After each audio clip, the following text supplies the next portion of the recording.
All right, so we're gonna run through. We're gonna really run through all of this now, basically today. So we're looking at the federal court system again. This is federal government, meaning we're covering this really from the national perspective. So do understand that there's a differentiation between our federal court system and our state court system. Most of the court stuff that you are aware of, that you know of, you got a speeding ticket, you're going through a municipal, like, state court. Okay, the federal government does not deal with, like, traffic violations or things of that nature. Okay, so the first, and again, this is review from yesterday, but apparently there was no video, so we're gonna run through the whole thing. The difference between criminal law and civil law. Criminal law is what you think of, like that's what you see on television, right? You know, somebody murdered somebody, right? That's criminal law. But criminal law also goes all the way down to like your speeding violations, which are simply misdemeanors of criminal law.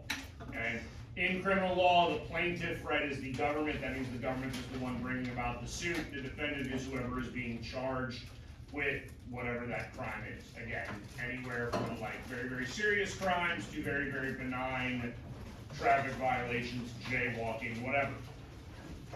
Civil law is the other type of law that we have, and this is sort of contractual law, right? Now, I will tell you, there's actually a third type called family law, but we're not really dealing with that. And for the most part, we're going to dump family law into contractual law because it's not criminal in nature, right? Like if your parents are arguing over who gets custody of you, that's family law, but that's obviously not criminal in nature. Okay? So in the civil law system, you're not looking at like jail, right, as being penalized. There's really no penalties to this. You lose a civil system, or excuse me, a civil case. You're not really penalized except maybe to be required to pay legal fees or some sort of restitution for whatever the issue was. All right. Again, talking about this at least a little bit. Well, we're talking about this a lot yesterday. Precedent matters. Precedent should matter. Precedent is the only way that we know what is and is not legal and what is and is not going to be legal in the future. Okay, the Supreme Court, all courts are supposed to follow precedent. The only one who can break precedent is the Supreme Court. The only one who's supposed to be able to break precedent is the Supreme Court. And the Supreme Court does do it from time to time, understand that, okay? When the Supreme Court overturns precedent, they usually do so because they believe that they have a strong justification for it. Best non-controversial example that I can give you is in 1896, there was a Supreme Court case called Plessy versus Ferguson that established the doctrine of separate but equal as being a acceptable practice. That lasted for a little over 50 years until Brown versus Board of Education in 1954, when we decided that separate but equal was inherently unequal. Okay? That's the idea of overturning precedent. All right? Three different types of courts, right? You have your district courts where you have a trial, then you have the Court of Appeals, and then you have the Supreme Court, right? Again, all district court cases have original jurisdiction. Right, that means the first time that a case is heard, and that original jurisdiction is determining guilt or innocence. All appellate courts, also called circuit courts, only hear appeals. They are only trying to determine if the law was applied correctly. They do not determine guilt or innocence.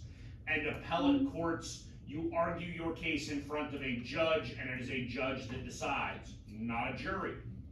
A jury determines guilt or innocence. A judge determines whether or not the law was applied correctly. And at the circuit level, it's usually a group of three, right? So 3 judges will hear the case, and then it's a simple majority rule. So it's either 2-1 or 3-0, right? And then at the Supreme Court level, the Supreme Court has both original and appellate jurisdiction. Most of the court cases that you will think of that you know are appellate jurisdiction. That means that they've worked their way through the court system. Very few cases make it to the Supreme Court under original jurisdiction. And usually if they are original jurisdiction, they deal with some sort of like national issue, some conflict between the states. Maritime law goes straight to the Supreme Court, right? That's laws like on the high seas. Okay, because there's no district court that makes sense to put these into, right? If the state of, I don't know, let's just say for the sake of argument, the state of California wanted to sue the state of Texas because Texas doesn't allow abortions, right? That has to go directly to the Supreme Court, right? Because obviously a court in the state of Texas is going to side with Texas. A court in the state of California probably will side with California. All right. All right. In order to get an appeal, you have to file an appeal. You do have a right to file an appeal, right? If you file an appeal, you are the appellant, right? And then whoever basically lost the inferior case is the respondent. That means that they're the ones that are being taken back to the appellate court by the appeal. At this point, when we get to the Court of Appeals, no new evidence, no new witnesses. We are not determining guilt or innocence, right? Now, just so we understand, right? Let's just say, for the sake of argument, let's say for the sake of argument, I was convicted of a murder that I did not commit, right? And all of a sudden, a witness has arisen who can verify my innocence, right? I've already been duly convicted. Yes. Can I appeal? Yes. Sure. What am I appealing? Your innocence? Nope, because they don't determine guilt or innocence. I would be appealing for a new trial, right? Based upon what would probably be information that had been suppressed, right? Or information that had not been admissible. Okay? If you actually do not, judges have to be a little careful, right? They do not want to typically provide grounds for appeal in various cases, right? That's not something that they're looking to do. They want to apply the law correctly. But if you were denied your basic rights, like if you were denied the right to face your accuser, if you were denied the right to speak in your own behalf, these are things that the appellate court would deal with. It is worth noting the most common outcome in all cases is a plea bargain, right? Now this gets into some of the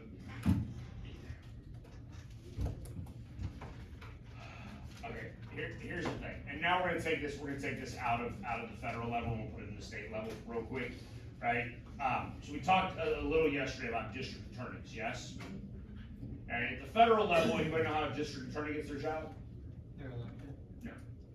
What is it? They're appointed by the president, federal level, right? Okay. How do they get their job at the state level? They're elected, right? Okay. And here's the thing, right? When you are trying to run an election as a district attorney, right? If you're trying to get elected as a district attorney, what do you think you need to do? You need to win cases, right? And I need you to understand this. The way you win cases, okay, makes a significant difference. Okay, so one, the most common outcome of court cases is plea bargains, right? So in the event that you ever find yourself on the wrong end of the legal system, they will charge you with literally everything that they can possibly think of in an attempt to knock a whole bunch of it off in a plea agreement in order to get you to confess to something and accept some level of penalty. Thus, the district attorney can chalk that up as a win. Right? That's how you have district attorneys that run around talking about, I have a 98% conviction rate. You understand? Okay? Because for the most part, they're pleading things down and getting people to accept lesser sentences, right, on lesser charges in order to lock them up for a short period of time, right?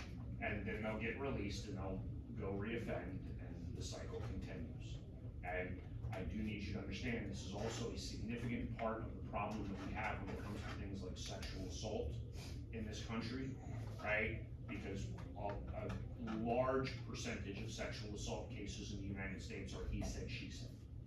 You understand that? You know what that means? Mm-hmm. Right? No real witnesses, right? No real evidence. I hate to tell you this, but I mean, in this day and age, right? Like if somebody ever accuses you of rape, all you gotta do is be like, yes, it happened, because they probably won't find evidence that it did, and then you're just like, it was consensual. You'll never be able to prove that, one way or the other. Okay? And unfortunately, what that means is that a whole bunch of attorneys don't prosecute these cases because they don't want to lose the cases. Alright? Jurisdiction is a legal term. It basically means that you have the authority to hear a case. In fact, when it comes to the Supreme Court, when it comes to Supreme Court power, right, or the federal court system, one, jurisdiction matters immensely, and it's one of the very first things that the court will look at, right? They look at jurisdiction, they look at standing, they look at mootness. Those are sort of three big things, right? Jurisdiction, do they have the authority to hear the case? Is it in their purview, right? So for instance, if, I don't know, let's just say I wanted to sue the state of Texas because they gave me a ticket for a seatbelt violation, and I claimed that that was a violation of my First Amendment right to free speech or whatever, right? Supreme Court gonna take my case? Right?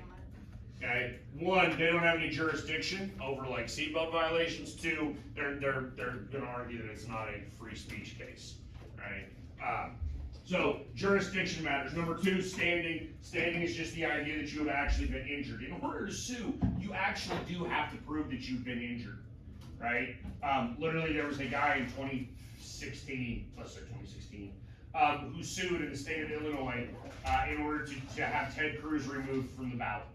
Right? He said that Ted Cruz was not a U.S. citizen or not capable of being president of the United States based upon the constitutional requirements of the presidency, which we've already discussed. Yes? Right? And what did the court say? We're not going to hear the case, right? Because you don't have standing. You've not been injured.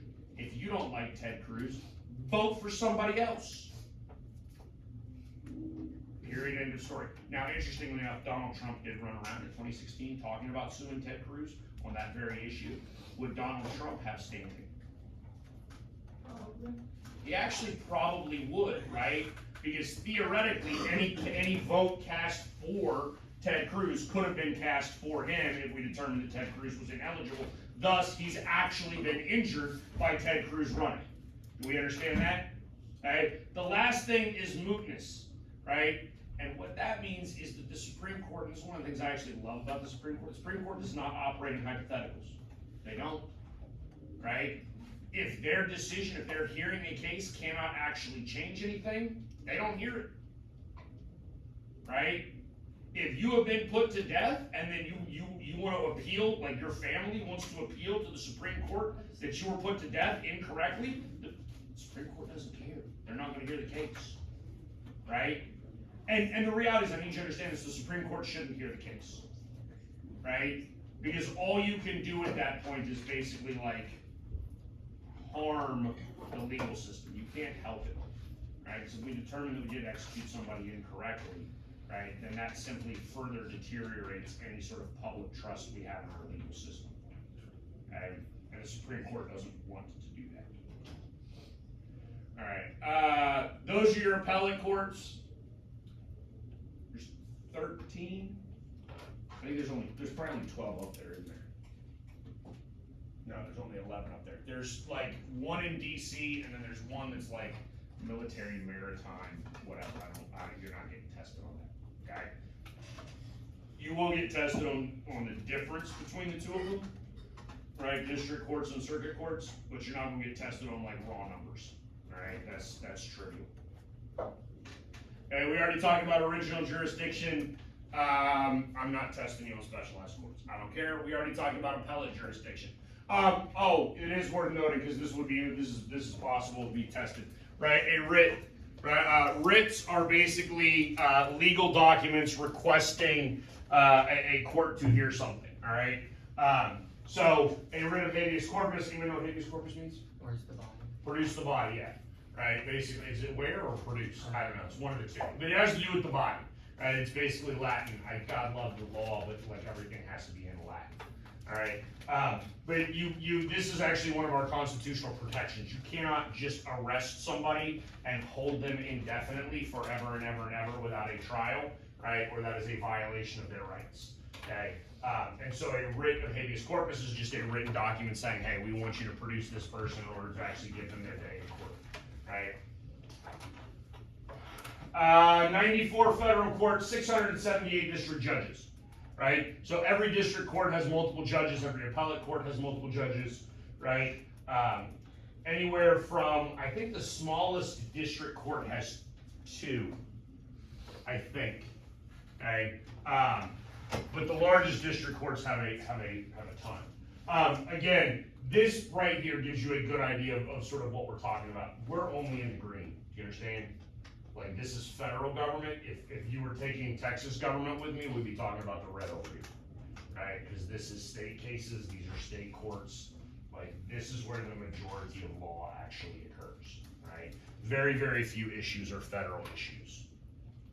And, it is actually worth noting though, we stay on here, right? It is worth noting that you do have, and we haven't gone over civil rights and civil liberties yet, right? But you have a Fifth Amendment right to, protections against double jeopardy. You know what that means? Can't be tried for this. Can't be tried for the same crime twice. Is that true? For this exact crime. It's actually not true. It's not 100% true, right? If I murdered a postal worker, is that a state crime or a federal crime? It's not a state crime? They are federal workers. It is a federal crime. Is it not a state crime? No, it isn't. But It is a state crime. Could I be prosecuted by both the state and the federal government? Yes. Yes. Which means I could win one case, then be rearrested and tried again for the exact same crime. Okay? Because I would be tried in different courts. Okay? Just so we do know, when we say the exact same crime too, because every now and then, well, not y'all, because y'all are college kids and you're smart, but like I used to teach in very bad neighborhoods, and I had to explain to them, double jeopardy does not mean like you go rob a liquor store, and then you go to jail for 3 years, and then you get out, and you go back and rob the same liquor store, and you're like, ha ha, they can't get me again. No, that's a separate crime, dude.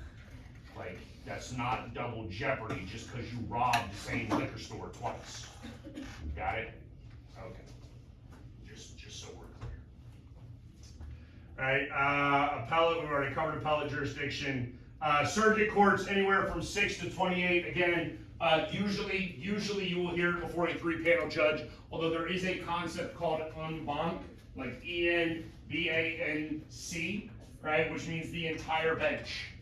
Okay? In the event that the entire bench hears a case, right, then every justice in that circuit will hear, every judge, excuse me, there's a difference. Justices are only at the Supreme Court level, judges are everywhere else, okay? Justice specifies the 9 people on the Supreme Court, right?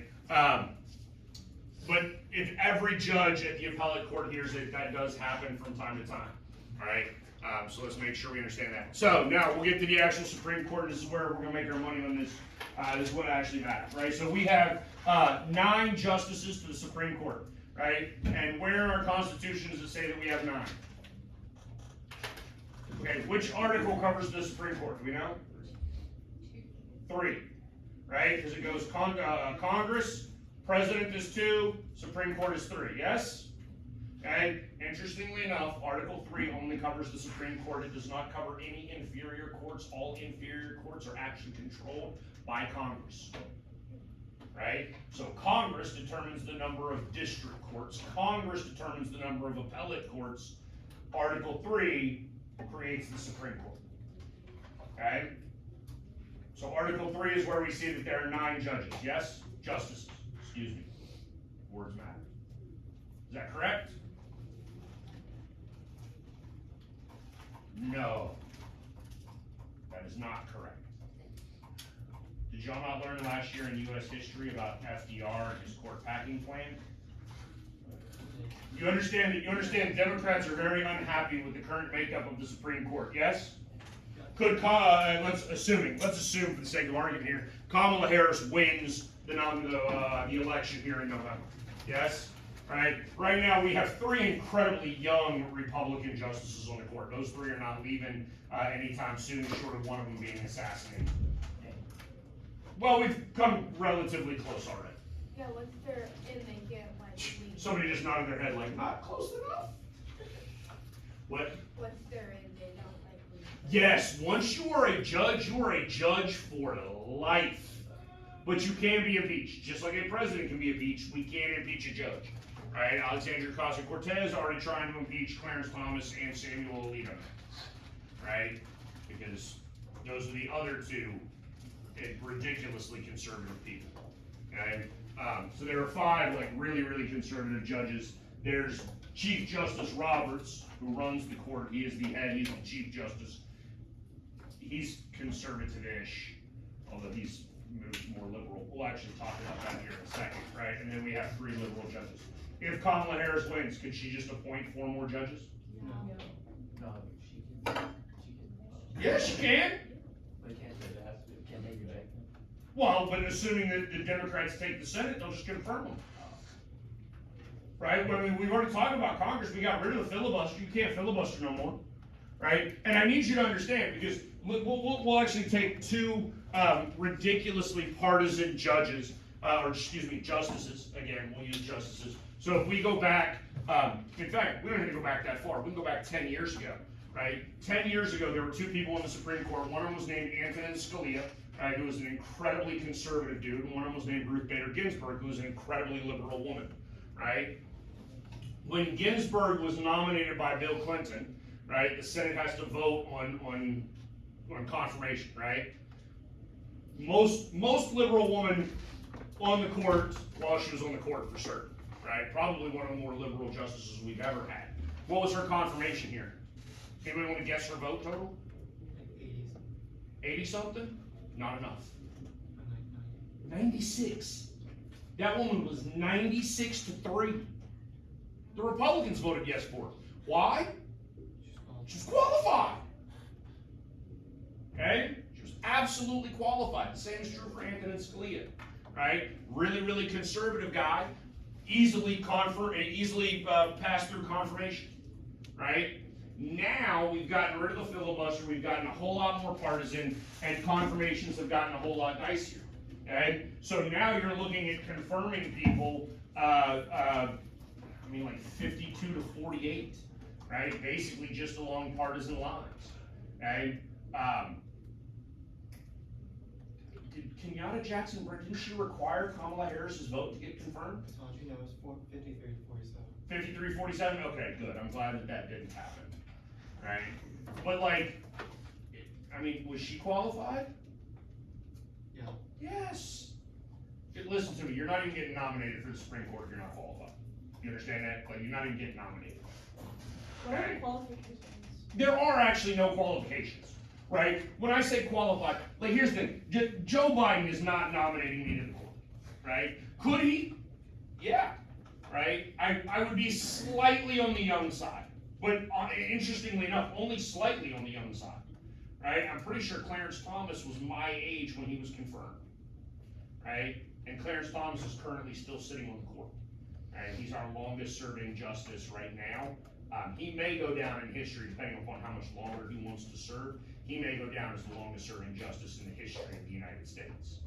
Okay? If Donald Trump loses in 2024, I promise you, he's not voluntarily stepping down while the Democrats in office. That's not happening.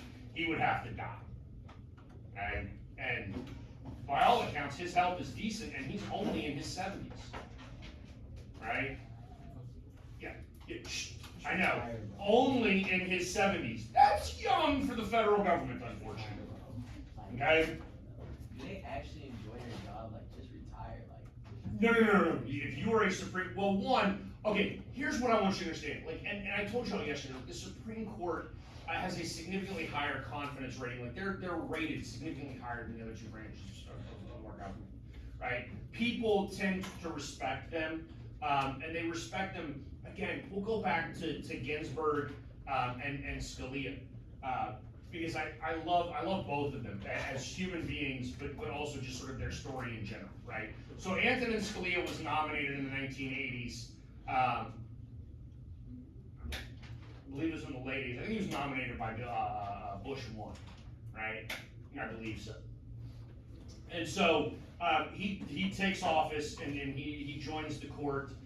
He's a very conservative justice. And then an opening came up in the 1990s while Bill Clinton was president of the United States. And Antonin Scalia actually went to Bill Clinton and said, you need to nominate this woman, right? A Republican, like a conservative justice, went to the Democratic president and said, hey, look, you need to go nominate this woman. And the reality is Ginsburg was too old to get nominated at that point. Like, she was pushing 60, okay? And understand that when you nominate a Supreme Court justice, like this is one of those things that, like, Donald Trump will be relevant for the next 40 years, right?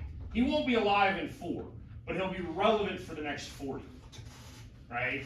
And the reason he will be relevant for the next 40 is because he's appointed 3 justices to the Supreme Court who are all in their 50s, right? And I have not looked this up in a couple of years, but a couple of years ago, the average age of death or retirement for a Supreme Court judge, right, was 79 years old. Okay, 79. Ginsburg died on the bench at age 87. Okay, so if you were president of the United States and you have appointed these people to their position, they're going to be in that position for a very, very long time. You won't influence what the court does for a very, very long time. You understand that? All right. So there are actually no requirements to get in, right? But you're not going to pass through confirmation if you don't have a law degree. Is it Sotomayor? I want to say Sotomayor is the only one currently on the bench that was not a judge prior to becoming a Supreme Court judge, right? The vast majority of them are circuit court judges, meaning they're appellate judges. They've had significant careers as judges. Many of them actually clerked for earlier judges, right? You will be on the Supreme Court. That is something that you spend a significant amount of your life like working toward. Okay, so understand that. Wait, I didn't finish telling you about Ginsburg and Scalia, did I? This is why the Supreme Court is better. Those two are if you go and look at their briefs, their writings, right, what they actually believe, couldn't be further apart. Okay, but this is one of the things that makes the Supreme Court significantly better than other branches of government. Those two people were best friends. Like, he helped her get a job, right, when she was a little too old to be appointed to the court, right? Because they actually enjoyed, I don't want to say arguing, I mean that's what the Supreme Court does, they argue, but they enjoyed disagreeing with one another and they enjoyed discussing their disagreements civilly. The Supreme Court does that for the longest time. Now, I'm be honest with you, the Supreme Court is starting to fall apart. Okay, we have a justice in the Supreme Court that has begun to leak things to the press, right? That we now have also, like the Supreme Court for the longest time was the least transparent branch of our government. Okay, and I'm going to be honest with you, when I am a huge believer in transparency. Okay, I think everything that the government ought to do should matter and should be out for all to view so that we understand what our government is doing and what our government believes. That being said, okay, the Supreme Court is a little bit different because if we were to understand all of their arguments, if we were to understand what happens behind closed doors in the Supreme Court, where those 9 justices get together, and they do this every Friday. They get together every Friday and they basically discuss cases, and they just sort of argue amongst themselves, very civilly, because it's only the 9 of them in the room. Nobody else is allowed in that room, not even their clerks, right? But if that information was to become public and all of a sudden we were to find out that the reality is 4 justices felt this way and 4 justices felt this way, and one guy was sitting in the middle and goes, I see both your points, I don't know, right? Especially over something that ends up becoming very controversial, right? That then begins to deteriorate our confidence in law because now we're like, hey, we were this close to this behavior being either legal or illegal or whatever, right? And that being said, I also want you to understand that the 5-4 decisions are not nearly as common as you might think, right? Even at the Supreme Court level, and to get to the Supreme Court level, I need you to understand that means that there's been disagreement in places. Yes, the Supreme Court, in fact, the writs that go to the Supreme Court, there are thousands of petitions that go to the Supreme Court every single year. People ask the Supreme Court to review their case, right? And the Supreme Court only grants about 1% of those, right? So if 8,000 come through, right, they grant 80. They only hear 80 cases a year. They work basically from like the end of August until usually sometime in June when they finish posting all of their decisions, right? Once they published all of their writings for their decisions. And they only hear about 80 cases. And most of the time, the reason they only hear 80 cases is because somebody at the appellate level, right, provided a verdict. The appellate level wrote their opinion, the Supreme Court gets the writ, they get the petition, right, it's a writ of certiorari, right, somebody wants the Supreme Court to hear the case, the Supreme Court looks at it, and they go, well, the appellate court got it right. So if the appellate court got it right, we're done. There's no need for us to be like, hey, they did a good job. That's a waste of time. Okay? Right? So that means the cases that get to the Supreme Court are usually those cases that are very, very, very, very close, right? Or what a judge would tell you are sort of on the edge of the Constitution, right? Meaning that they're not constitutionally clear. You understand? All right. So how are they appointed? We kind of got into this already, right? A president will nominate them. They will sit before the Senate Judiciary Committee where they're basically interrogated. And I'm going to be honest with you, that has now gotten, it used to be way nicer, right? Now it's, here's the other thing. It's actually stupid, right? Because any justice, any judge, anybody that's sitting there being like interrogated by the Senate Judiciary Committee, like they know how to respond to everything, right? Because they're like, if the case came before you about blah, blah, blah, blah, blah, what would you do? And they're all going to sit there and be like, well, I don't know, because you just made that up, and there's too much nuance to law for me to speculate because I don't have all of the information, right? And then it just becomes a show. And the reality is this is just senators trying to like win points and make themselves look better, right? There's the two guys that Donald Trump nominated and then got confirmed, right? Although Kavanaugh was dicey, right? Yeah, it's gotten way more partisan. That's like, we don't even have a filibuster anymore. It's not nearly as good as it used to be. I just understand that. Those are our current justices. I actually always find this interesting. So the guy sitting in the middle, that is Chief Justice Roberts. Anytime you get a Supreme Court picture, this is exactly how it will look. This is always the Chief Justice, right? This is the dude who's been there the longest, second longest, third longest, fourth, fifth, sixth, seventh, newest, right? You line up that way. Height don't matter, nothing else matters. You're in a position based upon your seniority. Okay? So, when, and our two oldest justices, our court's actually relatively young. I say relatively young. Like, these people are all in their 50s, right? 60s, 60s, 60s, 70s, 70s, right? But like, yeah, most of them are not going anywhere for a while, all right? Judicial review is basically the big power of the Supreme Court. And again, we talked about this a little bit yesterday. It's passive power. The Supreme Court cannot go out and just pull something and be like, hey, we want to like declare this unconstitutional, right? Instead, it has to be challenged and make its way through the court system, right? But judicial review is the idea of the Supreme Court hearing something and determining whether or not it is justified constitutionally, right? Whether or not it is in line with the constitutional interpretation. And that being said, I want you to understand that this is not in the Constitution. Nowhere in the Constitution does it say judicial review is a power of the Supreme Court. Okay? So, your lazy historians will tell you that this actually comes from Marbury versus Madison, right? Which is the first time that it's used. Okay? John Marshall utilizes judicial review really for sort of partisan advantage. Right? John Marshall is a Federalist. Thomas Jefferson and James Madison refused to give some people their jobs as judges. Right? One of them was Marbury. Marbury sues. It goes to the Supreme Court. John Marshall realizes I got two options. Right? I can side with this guy and be like, yeah, you get your job. And then what? Thomas Jefferson already said he's not giving him the job. So how would I enforce my ruling? The answer is they can't, right? John Marshall learns that at the end of his life, although by the end of his life he doesn't care that much, right? And actually rules against Andrew Jackson in a case about Native Americans. And Andrew Jackson looks at John Marshall and goes, all right, make me. Hey, you in what army? This army? My army? My army's gonna do what I tell them to do. I don't give a rat's ass that you said I can't kick these people off their land. Word for word, bar for bar. You know what, knowing Andrew Jackson, I would not be surprised if he actually cursed. Right? I mean, not knowing him, I don't actually know him. Like, I'm not that old.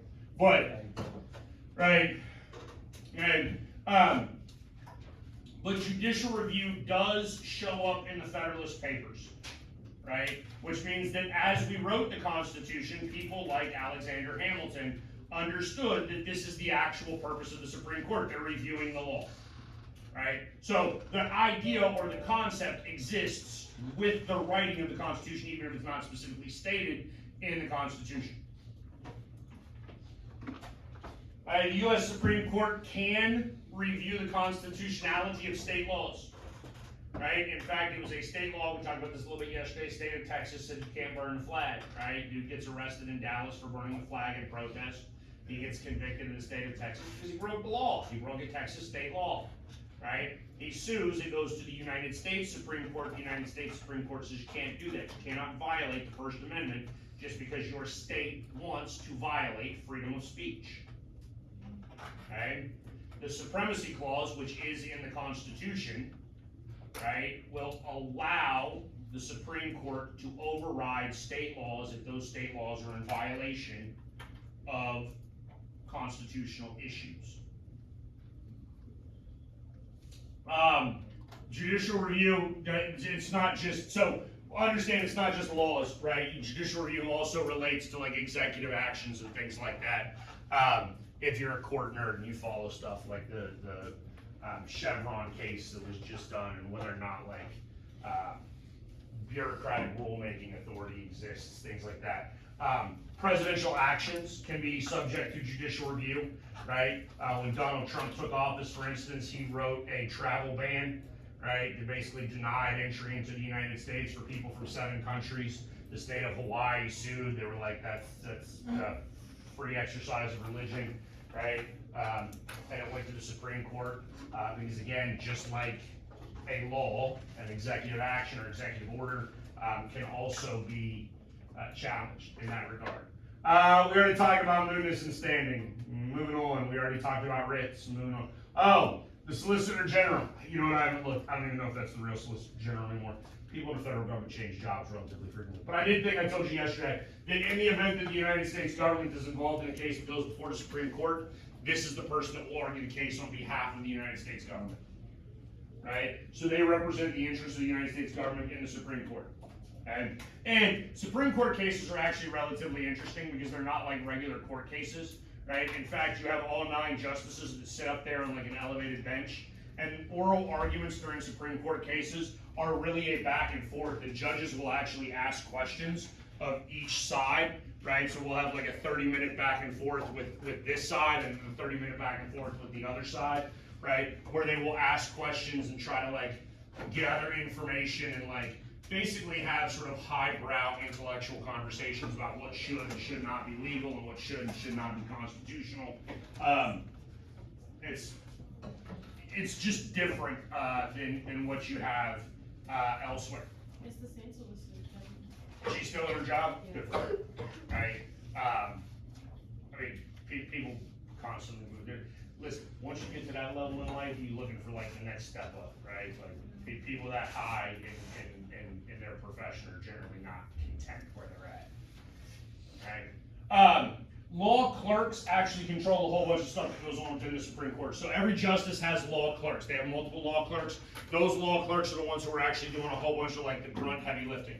So I told you a minute ago, those writs, right? All of those petitions that go to the Supreme Court, there are 8,000 roughly per year that come, right? Those 8,000 are divided up equally amongst the 9 justices, right? Do you think those 9 justices have a time to read 1,000 of those each and decide which ones go on their docket?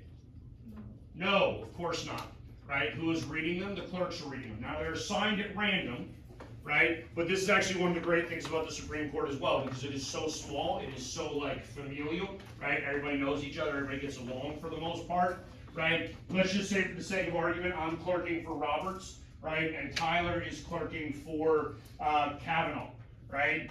And so I read a petition that comes to me and I go, I know Roberts doesn't care. He's not gonna care. He doesn't want to deal with this, right? But I know that Kavanaugh does care, right? I might slide that one over to Tyler, let Tyler read it, and then Tyler can give it to Kavanaugh, and Kavanaugh can introduce it, right?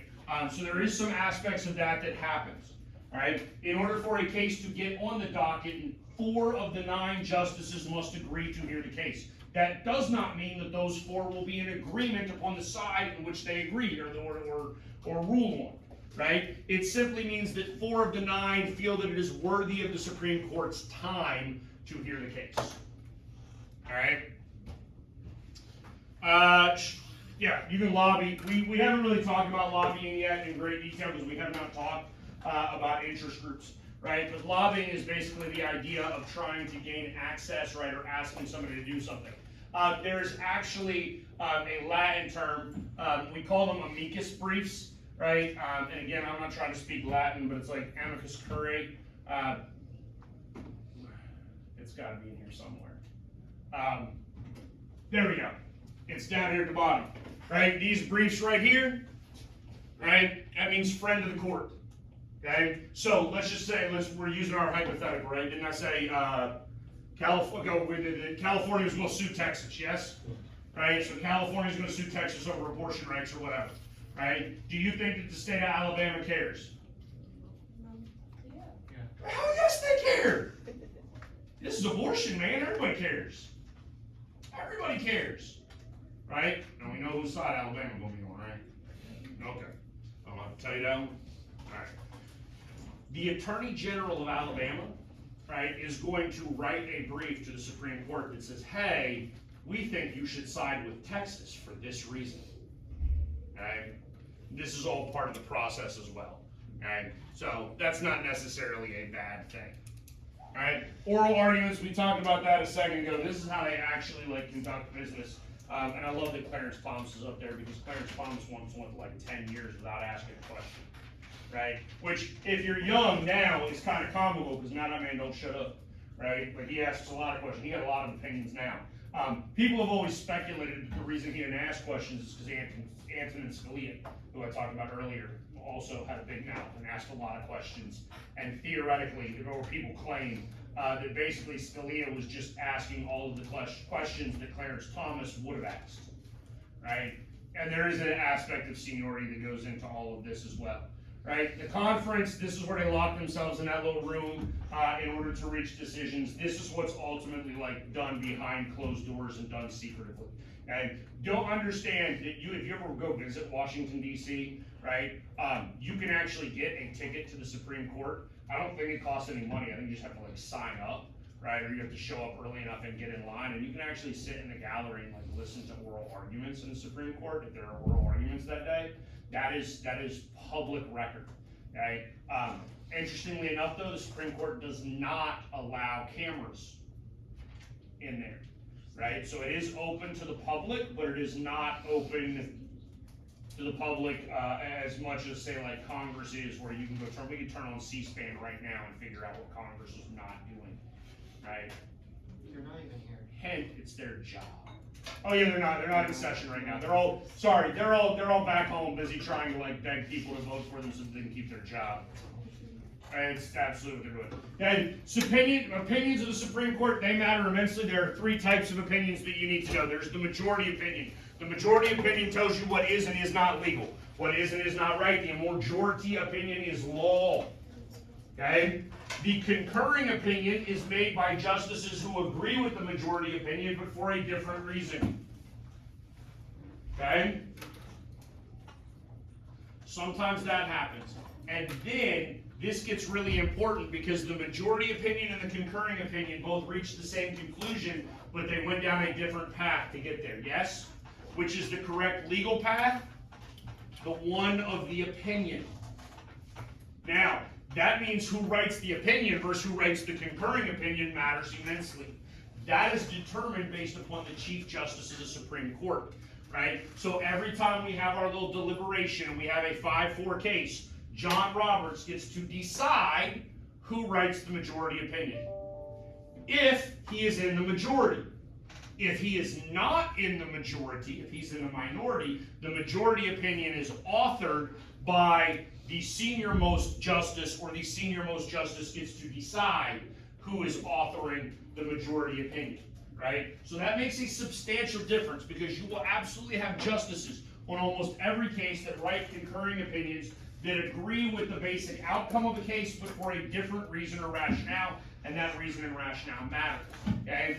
The minority opinion is called the dissenting opinion. This is actually what we're going to discuss in detail on Thursday, because to me, there is nothing more important in life than dissent. Nothing. Okay? Some of you have now had enough conversations with me politically that you have probably figured out that no matter what you say, I'm going to offer the dissent. Okay? If you provide me with a conservative point, I'm going to give you the liberal dissent. If you provide me with a liberal point, I'm going to give you the conservative dissent. Why? Because I think dissenting opinion is the singularly most important thing that exists in the world. Okay? And the reason that I believe that is because without dissenting opinion, you have no idea whatsoever if your idea is actually worth a darn. Right? Because dissenting opinion requires that you have thought deeply about your own opinion and you are capable of defending it against other intellectual ideas. We understand that? Okay? I think that dissents are incredibly important, and not only are dissents incredibly important, we talked about Plessy versus Ferguson earlier today, yes? Okay?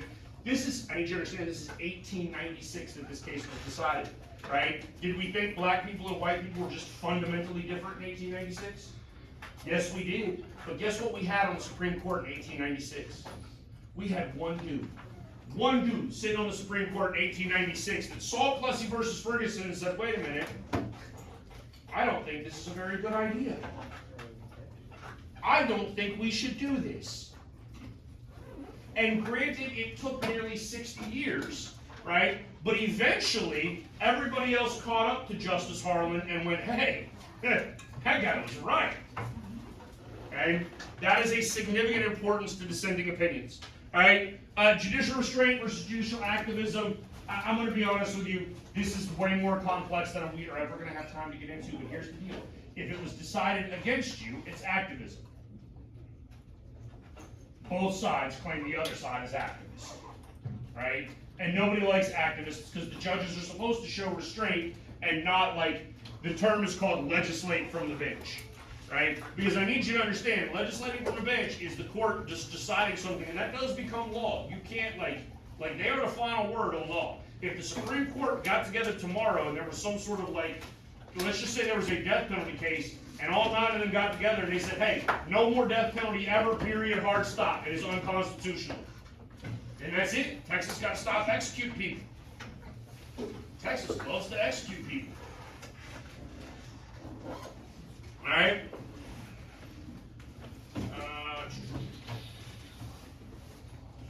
We're good. Yay.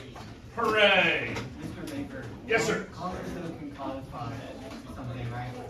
When you say codify, what do you mean? Like,